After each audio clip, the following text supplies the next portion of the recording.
MCD के आयुक्त ने अगले वर्ष का बजट प्रस्ताव पेश किया, जिसमें सफाई और वायु प्रदूषण नियंत्रण को प्राथमिकता दी गई है। हालांकि इन दोनों क्षेत्रों में बजट में कटौती की गई है, लेकिन शिक्षा विभाग के बजट में बढ़ोतरी की गई है। आयुक्त ने स्पष्ट किया कि न कोई नया टैक्स लगाया जाएगा और न ही किसी शुल्क में बढ़ोतरी की जाएगी। ये बजट संतुलित खर्च और संसाधनों के बेहतर उपयोग पर केंद्रित है। निगम प्रशासन का दावा है कि योजनाओं को प्रभावी तरीके से लागू किया जाएगा।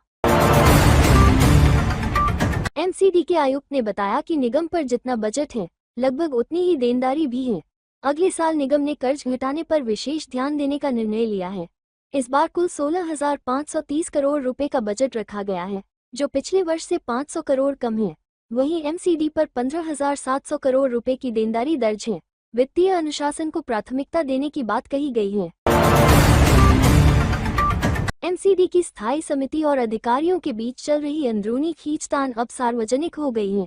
स्थायी समिति के अध्यक्ष ने आयुक्त पर आरोप लगाया कि वे समिति को कमजोर करने की कोशिश कर रहे हैं। उनका कहना है कि बजट से जुड़े प्रस्ताव समिति के सामने लाए बिना सीधे सदन में पेश कर दिए गए। भाजपा का कहना है कि स्थायी समिति सबसे अधिक अधिकार वाली है और उसे बाईपास करना गलत है। इस टकराव ने निगम की कार्यशैली पर सवाल खड़े कर दिए हैं। इंद्रप्रस्थ विकास पार्टी के नेता और वरिष्ठ निगम पार्षद मुकेश गोयल ने बजट को अधूरा बताया है। उन्होंने कहा कि इसमें कई खामियां हैं जिन्हें स्टैंडिंग कमेटी और सदन की बैठक में बड़े स्तर पर उठाया जाएगा। उन्होंने टैक्स न बढ़ाने और नया टैक्स न लगाने के कदम का स्वागत किया, लेकिन वार्डों में विकास कार्यों के लिए कोई फंड न रखने पर निराशा जताई। उनका कहना है कि पिछले 3 वर्षों से विकास कार्य ठप पड़े हैं। प्रदूषण के खिलाफ बड़े अभियान के तहत दिल्ली सरकार ने जीएमआर ग्रुप के साथ एक एमओयू साइन किया है। इसके तहत रिंग रोड के लगभग 45 किलोमीटर लंबे हिस्से की सफाई और धुलाई की जाएगी। सरकार ने बताया कि सड़कों से उड़ने वाली धूल को रोकने के लिए ये कदम बेहद जरूरी है। मुख्यमंत्री रेखा गुप्ता ने पूरे प्लान की जानकारी देते हुए कहा कि सड़क ब्यूटिफिकेशन को तेजी से लागू किया जाएगा। यह अभियान दिल्ली की हवा सुधारने की दिशा में नया प्रयास माना जा रहा है। दिल्ली में 95 और मोहल्ला क्लिनिक बंद करने की तैयारी की जा रही है। जिन स्वास्थ्य केंद्रों के 1 किलोमीटर के दायरे में दूसरा क्लिनिक आता है, उन्हें खत्म करने का प्रस्ताव है। अधिकांश ऐसे क्लिनिक पोर्टा कैबिन और किराए की इमारतों में चल रहे हैं। सरकार का कहना है कि संरचनात्मक सुधार किए जा रहे हैं, लेकिन इस कदम से स्थानीय स्वास्थ्य सेवाओं पर असर की आशंका जताई जा रही है। मोहल्ला क्लिनिकों को बंद करने की तैयारी पर आम आदमी पार्टी ने भाजपा सरकार पर तीखा हमला बोला है। प्रदेश संयोजक सौरभ भारद्वाज ने कहा कि गरीबों की मुफ्त स्वास्थ्य सेवाएं छीनी जा रही हैं। उन्होंने आरोप लगाया कि सरकार लोगों को दवा के लिए कई किलोमीटर भटकने पर मजबूर कर रही है, जबकि शराब के प्रीमियम शोरूम खोलने की प्लानिंग कर रही है। उन्होंने कहा कि सरकार मनमाने नियम लागू कर रही है।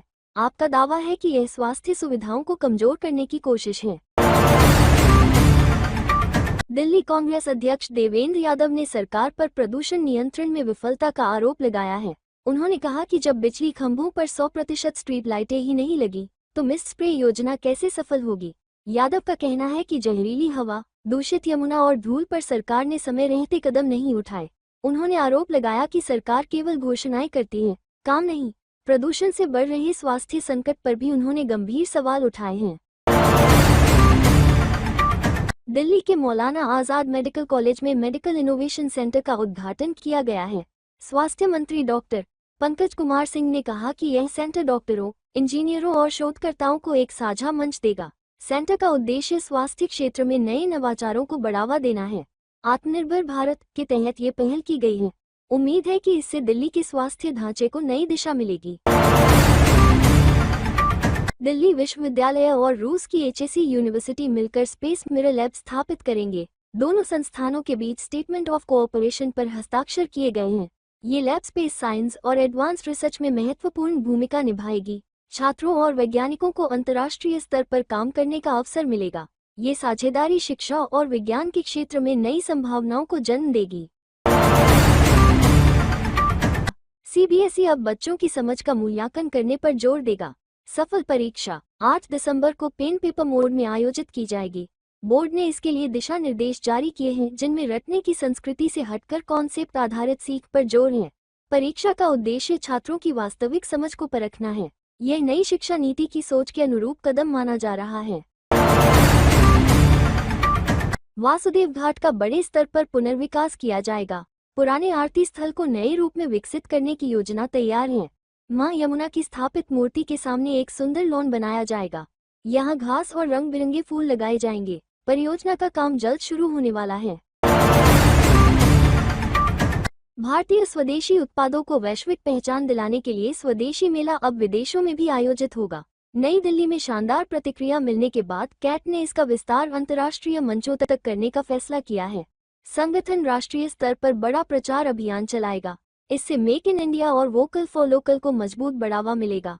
पहला अंतर्राष्ट्रीय मेला 1 से 5 मई 2026 तक भारत मंडपम में लगेगा।